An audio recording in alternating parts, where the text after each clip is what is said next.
Assalamualaikum warahmatullahi wabarakatuh. Balik lagi bersama saya Yudhistira Wane dalam Bincang Santai Ramadan. Dan kali ini saya sudah bersama dengan pimpinan Majelis Taklim ataupun pesantren Syababul Rahman, yaitu Pak Ustadz Muhammad Ifna. Selamat siang Pak Ustadz, apa kabar? Alhamdulillah baik. Pak Ustadz, saat ini kan memasuki bulan Ramadan 1442 Hijriah. Nah, di dalam bulan puasa ini banyak dilema-dilema khususnya para milenial seperti saya, Pak Ustadz. Misalnya contohnya kita menjalankan bulan puasa, Pak Ustadz. Tapi sebelum buka ini pada jam 12 sudah berpikir, saya mau buka pakai ini nih, nanti apakah itu dapat mengurangi pahala puasa itu sendiri, apa hukumnya seperti apa nih Pak Ustadz? Alhamdulillah, bulan Ramadan tahun ini amat luar biasa indahnya. Bahkan ketika kita lakukan persepsi tentang Ramadan adalah Ramadan yang terakhir bagi diri kita, maka bentuk flashbacknya adalah iman kita ataupun ilmu kita harus lebih istiqomah dalam menghadapi bulan suci Ramadan ini. Kamin sa'imin laisyallahu ila dzon. Ya, berapa banyak orang yang berpuasa namun hanya mendapatkan sekedar dahaga, lapar dan dahaga saja, bukan pahala, melainkan dahaga saja, haus dan lapar saja. Dengan sebab yang tadi salah satunya adalah dia hanya berpikir menahan dirinya untuk tidak makan, untuk tidak minum, tetapi tidak memikirkan tadi fadilah daripada keutamaan bulan suci Ramadan itu, yaitu tadi bukan hanya sekedar menahan lapar, melainkan bisa menahan kemaksiatan, menahan yang sebab yang mengurangi batalnya puasa ataupun mengurangi pahalanya puasa. Salah satunya ketika ada niat kita, ntar makan apa, kembali kepada niat itu sendiri. Ketika memang niatnya sebuah hal yang menjadikan bagian daripada perjalanan, nanti buka puasa seperti ini. Tapi ketika anak milenial saat ini makan puasa, besok entar sore makan seperti apa, kolok ini segala macam, ya kembali kepada niat itu bisa menyebabkan mengurangi pahala, bisa menyebabkan kembali tadi apakah dia tujuannya untuk semangat dalam mengejar rezeki atau seperti apa ini. Ustaz, kemudian selain tadi kita sudah berpikir nih, saya sebagai mewakili milenial juga berpikir bahwa dari jam 12 sudah mikir buka mau pakai apa. Nah, ini pertanyaan dilematis lagi buat para milenial. Nah, kita kan sementara musim gadget nih Pak Ustadz, dan tidak terlepas dari digital. Nah, ketika kita mau mempelajari suatu hal yang positif di gadget, terutama YouTube Pak Ustadz. Nah, kita lihat hal positif, tapi tiba-tiba ada tayangan misalnya yang hal-hal tidak diinginkan, seperti orang joget-joget itu mengurangi hukum puasa kita, apa seperti apa nih Pak Ustadz? Untuk kita melihat kondisi seperti itu mungkin amat disayangkan ya bagi generasi bangsa kita yang milenial seperti ini, ya, ketika suatu perkara yang menyebabkan tidak ada kebaikan, maka perkara tersebut hukumnya makruh. Namun ketika perkara yang menyebabkan nilai kemaksiatan, maka jatuhnya haram, apapun yang disebabkan oleh media sosial tersebut, pelaku dan sebagainya. Namun ketika kita sebagai konsumsi ya ataupun penikmat daripada media sosial tersebut hanya sekedar mau lagi nonton media yang baik, itu tiba-tiba ada tampilan seperti itu, ya ketika kita nggak sengaja sekali, ya dimaaf, dan insya Allah tidak mengurangi fadilah daripada puasa kita. Tapi ketika kita melihat kita menerusin dengan tampilan tersebut, bahkan enak lagi, bisa mengurangi pahala puasa. Batal enggak, tetapi mengurangi pahala puasa gitu. Kita iklan-iklan yang tidak disengaja seperti itu tidak mengurangi Pak Ustadz ya? Tergantung balik lagi niat. Iya, tidak mengurangi. Ketika memang tadi kalau misalkan kelihatan sesaat, ya itu mungkin hadiah untuk kita gitu. Tetapi ketika memang itu dinikmatin oleh kita, ya hukumnya bisa jatuh haram bahkan dosa. Oke, Pak Ustadz, kemudian pertanyaan selanjutnya. Ini kan milenial juga banyak ditemukan status-status galau akibat percintaan di usia muda, di usia remaja, Pak Ustadz. Nah, dalam puasa ini apakah memang diperbolehkan status pacaran tersebut? Dan yang kedua, ini kan termasuk zolim juga ya Pak Ustadz, ketika ada yang putus cinta, terus bahkan di bulan puasa ini nangis, dan lebih parahnya dia mengungkapkan sesuatu tersebut di sosial media. Itu seperti apa Pak Ustadz? Curhat ya, curhat di media sosial.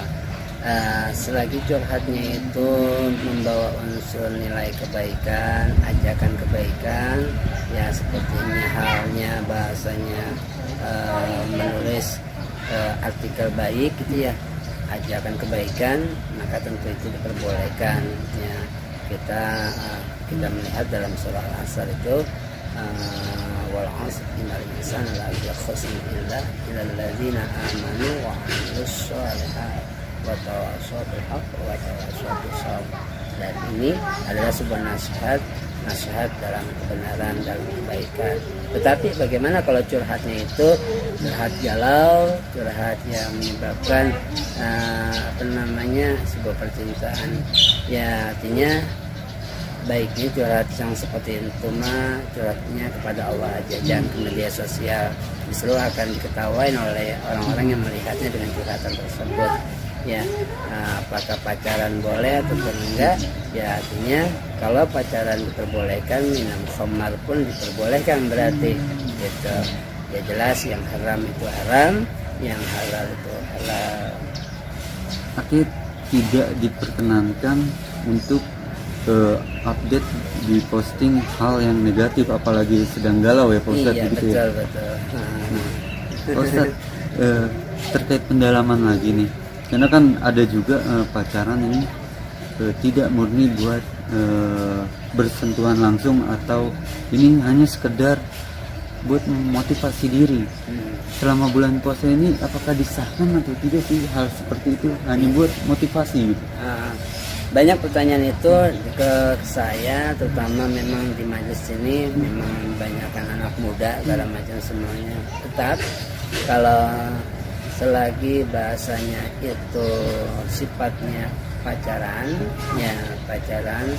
ya tidak diperbolehkan, haram hukumnya. Namun kalau sekarang sih ini pakai WA ya, lihat WA-nya seperti apa.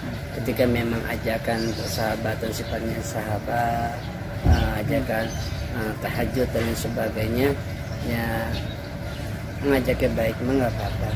Lain halnya ngajak yang kemaksiatan itu yang tidak dibolehkan bagi diri saya, seperti itu. Artinya kalau dalam perkataan tutur kata penyampaiannya sopan itu tidak masalah ya Pak Ustadz. Tapi ketika dia sudah memanggil dengan tidak nama atau panggilan sayang atau bebek, itu tidak diperkenankan Pak Ustadz. Ya, itu justru yang menyebabkan nanti maaf gitu ya, kita enggak ketemu aja,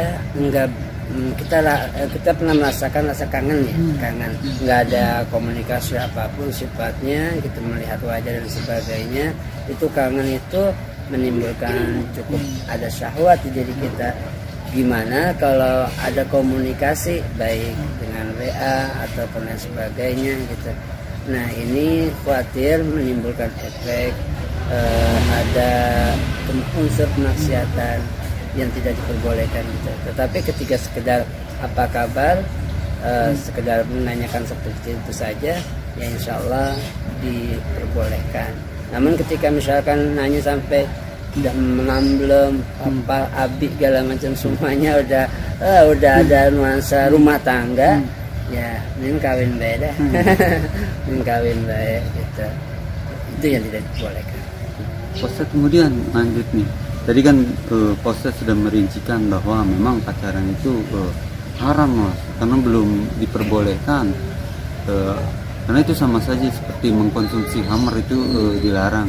Kemudian Pak Ustadz, ada lagi kasus ditemukan mereka pasangan muda-mudi ini nangis gara-gara putus di bulan puasa. Itu seperti apa Pak Ustadz hukumnya? Nangis, sementara nangis itu kan mengeluarkan air mata. Menangis dalam berpuasa tidak membatalkan puasa, melainkan jatuhnya makruh, ya makruh, ataupun mengurangi pahalanya puasa. Kenapa? Biasanya tetesan air mata yang keluar itu ya ada rasa gitu, ada rasa dan itu yang menyebabkan hukum menjadi makruhnya.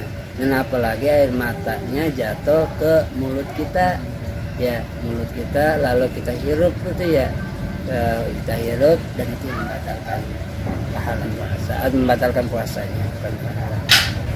Kemudian ini dilematis juga ketika banyak berbagai macam hal ya disajikan melalui digital, harus pintar-pintar juga menyaringnya tentu Pak Ustadz. Nah, pesan Pak Ustadz kepada para milenial seperti saya nih di dalam utamanya bulan suci Ramadan ini seperti apa Pak Ustadz? Saya atau kami mengajak kepada semua teman-teman, sahabat-sahabat milenial, para pemuda, pemudi, tentu manfaatkan momentum bulan suci Ramadan ini, ya kita kembali ke Al-Quran, kita jaga Al-Quran, kita baca Al-Quran, kita suci Al-Quran, dan bagi yang belum bisa membaca Al-Quran, ayo kejar alif-alifan. Tentu banyak yang peduli dengan hal ini semuanya. Apalagi kalian milenial dari tingkat para pelajar yang masih duduk di tingkat SMP maupun SMK, tentu banyak kosong waktu di rumah. Manfaatkan waktu di rumah untuk dekat dengan para ulama, dengan dekat para guru, dengan teman-teman yang soleh maupun soleha. Hati-hati, bukan setan yang dibelenggu di bulan suci Ramadan, melainkan setan dibuka di bulan suci Ramadan untuk mengganggu kekhusyuan kita dalam nilai ibadah bulan suci Ramadan. Terima kasih Pak Ustadz atas waktunya. Ya para Tribuners, demikianlah perbincangan santai kita, ngobrol santai Ramadan bersama dengan Pak Ustadz Muhammad Ifna, pimpinan Majelis Taklim ataupun pesantren Syababul Rahman di Bojonggede, Kabupaten Bogor ini. Nantikan ngobrol santai Ramadan di episode berikutnya. Saya Yudhistira Wane dan Pak Ustadz Ifna pamit undur diri. Wassalamualaikum warahmatullahi wabarakatuh. Terima kasih sudah nonton. Jangan lupa like, subscribe, dan share ya.